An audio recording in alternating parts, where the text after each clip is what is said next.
Nous avons toujours besoin de la puissante main de Dieu pour nous conduire. Et nous devrions être disposés à être conduits par lui à chaque pas et en toutes choses, même dans les plus petits détails de notre quotidien, comme par exemple le sel pour notre nourriture. L'une de nos prières peut être: Seigneur, montre-moi la quantité de sel que je dois prendre. À ce propos, les jeunes sœurs sont souvent trop orgueilleuses pour tenir compte de l'avis de plus âgés. Et dans ces conditions, la nourriture sera trop salée et de ce fait immangeable. Quand nous consultons quelqu'un, nous pouvons éviter des erreurs. Dieu nous promet de nous conduire inlassablement et de satisfaire nos âmes assoiffées. Même en cas de pénurie de nourriture due à la famine, le peuple de Dieu ne doit point craindre de mourir de faim. Dieu bénira la moindre nourriture qu'il lui donnera. Il y avait une famine dans le sud de l'Inde quelque temps auparavant. On ne pouvait pas avoir de riz, mais du blé. Or, dans cette région, on a la même répugnance à voir du blé. Cependant, quelques croyants se mirent à prier de la façon suivante: Seigneur, ne voudrais-tu pas me donner le goût pour le blé? Et au bout de quelques jours, le blé devint savoureux pour eux. Lorsque je me rendis dans le sud de l'Inde, nous dit frère Baksing, je ne pouvais pas manger de riz. Il m'occasionnait des troubles gastriques. Mais je me mis à prier: Seigneur, donne-moi le goût pour le riz.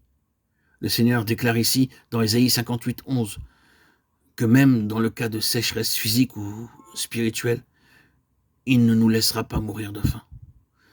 On peut avoir du plaisir avec n'importe quelle sorte de nourriture.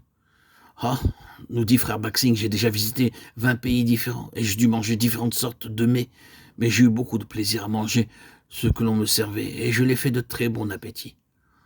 On peut savourer n'importe quelle nourriture par la prière. Même les croûtes de pain peuvent devenir savoureuses.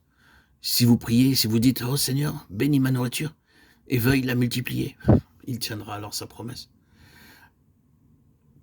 Il y a bien longtemps de cela, un homme riche habitant Bombay vint trouver un missionnaire et lui dit: Si je vois un bon chrétien, je deviendrai chrétien moi aussi.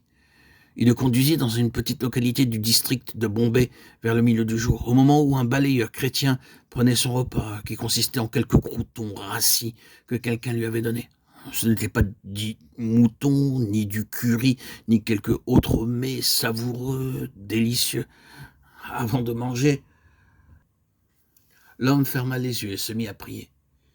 Il remerciait Dieu pour la nourriture qu'il lui avait donnée, et tous deux purent constater, au visage rayonnant du balayeur, qu'il remerciait Dieu de sa grâce à son égard, et du fait d'avoir pourvu à ses besoins. L'homme riche devint chrétien lorsqu'il commença à voir ce que l'amour du Seigneur Jésus peut faire. Il y a trop d'autres gens auxquels vous pouvez donner n'importe quoi et qui ne sont jamais satisfaits. Et ceux principalement qui ont des tâches et des travaux peu pénibles murmurent et réclament le plus. Apprenez à être reconnaissant pour tout ce que vous recevez. Remerciez le Seigneur. De même, si vous devez vous trouver seul à cause de vos occupations professionnelles ou si pour toute autre raison, vous devez partir à un lieu éloigné où vous ne trouverez personne à qui parler, néanmoins, remerciez-en le Seigneur.